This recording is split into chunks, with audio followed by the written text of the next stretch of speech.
പിന്നെ ചില ശബ്ദങ്ങളും കരച്ചിലും ഒക്കെ ഇവിടുന്ന് കേട്ടോന്ന് വരും. വാതിലും ജനലും ഒക്കെ അടച്ച് അകത്തിരുന്നോണം എല്ലാരും.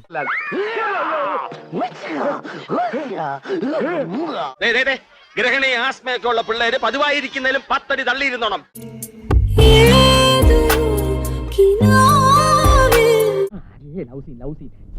ഇൻസേർട്ട് ചെയ്ത് ഇറങ്ങിയിരിക്കുക വൃത്തിയട്ടവൻ. നമ്മുടെ ബസന്തി തന്നെയാണോടാ പോകുന്നത്. അവളാകെ മാറിപ്പോയി. കൊടുക്ക വാങ്ങ ഇങ്ങനെ അർമാതിച്ച് ഒരു സ്പർശന സുഖം, ഒരു ടച്ചിങ്.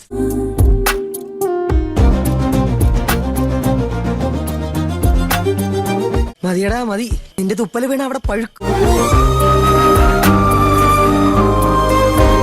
സാഹചര്യം ചൂഷണം ചെയ്യരുത്. ഇല്ല സിസ്റ്റർ, ഇന്ന് ഞാൻ വിടില്ല. കൃഷ്ണ, കിട്ടിയ അവസരം മുതലെടുക്കല്ലേ.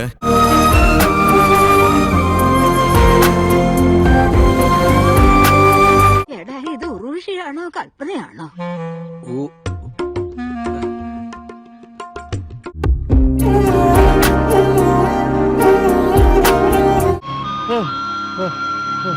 என்ன காதல் கிஸ் டைட்டானிக் மாதிரி இருந்த.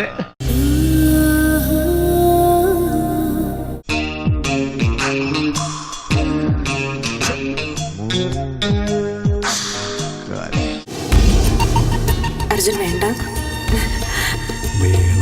എടോ തന്നോടല്ലേ പറഞ്ഞു വേണ്ടെന്ന്. എനിക്ക് എപ്പോഴും ഇങ്ങനെ കുമ്പിടാൻ പറ്റില്ല. പഴയ ജിംനാസിയ. താൻ എന്താ വേഷം കെട്ടെടുക്ക? ചാത്ത് കുടഞ്ഞൊരു സൂര്യൻ മാനത്ത്. ഇയാൾക്ക് ഇത് തന്നെ പണിയാ. വൃത്തികെട്ടവന്മാര് വെറുതെ കണ്ട അപ്പം മൂച്ച് കളിക്കുക. എനിക്ക് പേടി ഇത് ഇന്ത്യയിലും കണ്ടു വരുമോ? എന്റെ കർത്താവേ, ഇവനെയൊക്കെ വെച്ച് നോക്കുമ്പോ ഞാൻ എന്ത് മര്യാദക്കാരനാ. ആണോ? അമേരിക്കൻ സായിപ്പന്മാരെ പോലെ. എന്നാ പിന്നെ ഞാനങ്ങട് പോയിട്ട് വരാം.